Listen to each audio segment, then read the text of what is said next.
Hi, I'm Dani Gasparini, and welcome to this segment of Penn Voice. I am joined today by Carlos Morales, who is the Director of Correctional Health Services with San Mateo County Health.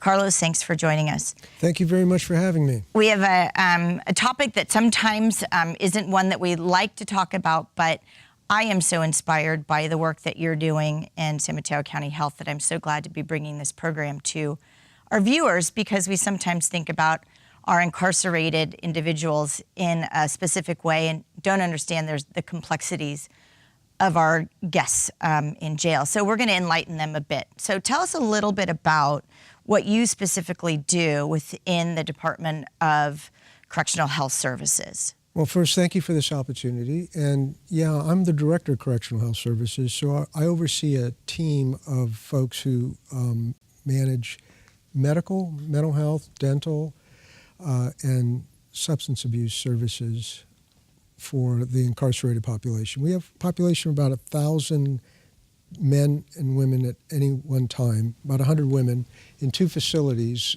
in Redwood City, and a third facility, which is for youth service center. And it's roughly only about 40 to 70 kids.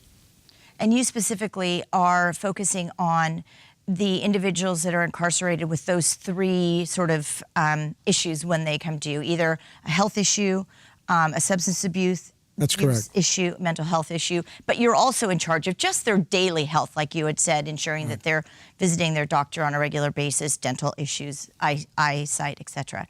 Right. So tell us a little bit more specifically about how you came to do the work that you're doing, and then also, too, specifically, how did San Mateo County Health also partner with our correctional facility to do this program?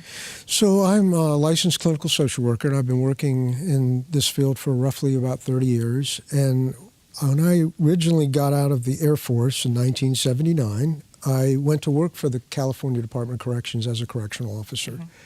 And so I kind of know both sides of the service delivery, from the law enforcement side, also to the treatment side. And I have done all kinds of different work with criminal justice related populations. I was the first drug court coordinator in San Francisco. Also worked as a clinical case manager for severely mentally ill in the San Francisco jails, and I would follow them the street. We call that kind of like street therapy. Right. And I've overseen various programs in San Mateo County. The Pathways Mental Health Court. Right. I've worked with the drug court here, the Veterans Court, and AB 109, which was really interesting legislation that came down during Jerry Brown's administration. And that legislation kind of really changed everything in October of 2011. People are spending more time on the local level rather than going to prison if they fall under the category of the 3 nons: nonviolent, non-serious, and non-sexual crimes, who would normally have gone to prison can now do that time on the local level. This has been good for families and for some of the incarcerations, but some of the trade-offs have been that the jails weren't set up to manage that type of a population long term. Yeah, both from a location standpoint, the services, the physical body of the jail, what it looks like interior, as well as the staffing. Right, and the amenities you would have in prison, like a big yard to use, a theater, long-term services, counseling rooms. Yes, all that. We have to do that now because 18% of our population is staying over a year. That changed, like I said, in 2011, and we're providing a whole array of different services that we normally wouldn't have provided because people were staying under a year. Right. So now we have to look at chronic care management. That's in the areas of diabetes, hypertension, asthma, and we have to provide long-term dental care. If somebody's over a year, we have to get them on a registry and figure out when they would get a cleaning in the community. So we have to meet those community standards in a jail that wasn't set up for people staying over a year. Right. The complexities of the individual who's now incarcerated is also changed with regard to either how many times they have now showing up in the jail. We always talk about recidivism rates, but also the complexities of our human beings. So there's more mental health that we're diagnosing today.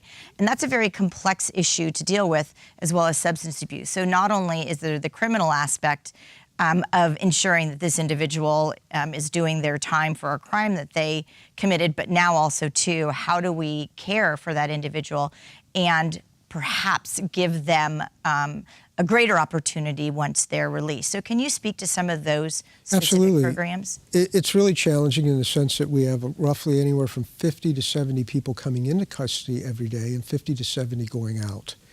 And we have a high number of severely mentally ill people, anywhere from 34 to 45% of the population at any one given time. 18% of the population are homeless.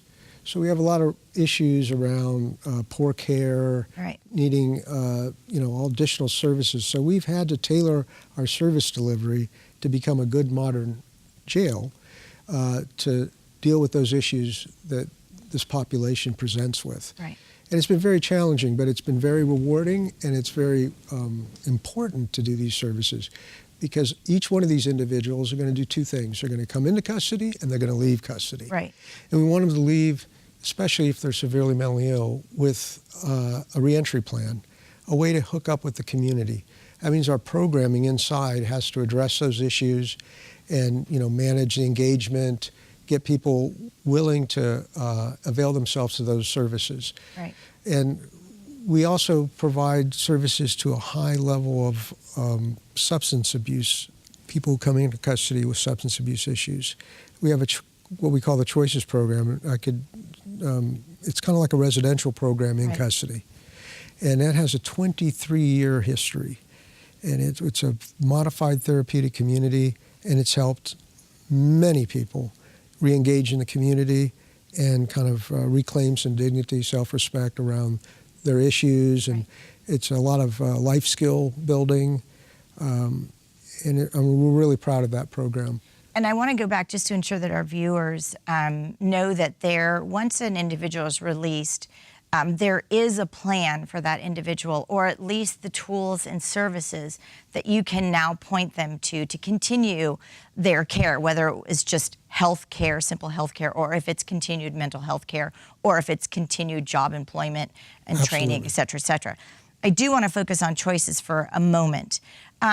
When a person is incarcerated and they enter the jail system, how do you then determine whether or not they are a candidate for some of these health services and the extra sort of support they would receive with the Choices program in substance abuse? Well, it really depends on the length of stay.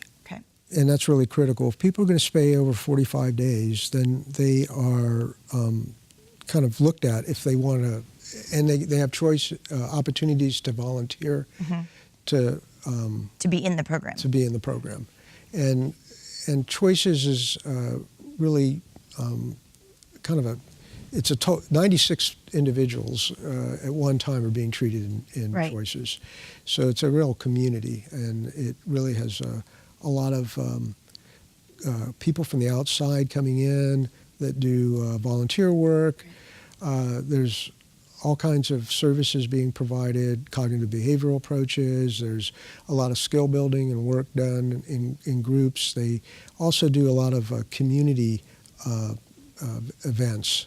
I want to give you the last moment to talk about your release success when individuals leave your program through the San Mateo County Health Services division within the correctional facility, your success rate. So we're really trying to do a lot of reentry planning, and for people who are AB 109 category, we are able to work with Service Connect, which is a collaboration of Health Service Agency, Behavioral Health and Recovery Services, and the Medical Center, in providing all kind of wraparound services for that population.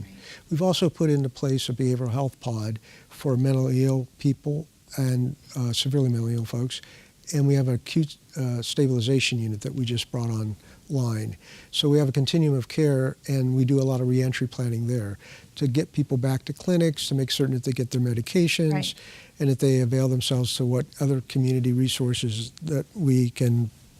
Well, Carlos, thank you so much for enlightening me, because I think I'm one of the individuals who might have just thought someone is incarcerated and they do their time and then they're released. And I really appreciate you giving me the understanding of the complexities of what we were dealing with our correctional facilities, and how yet we are doing such a great job at trying to give our inmates the services and the health services that they need to really be successful when they re-enter our community. So thank you so much for that. Well, thank you for the opportunity to do that. And we'll see all of you next time on Penn Voice.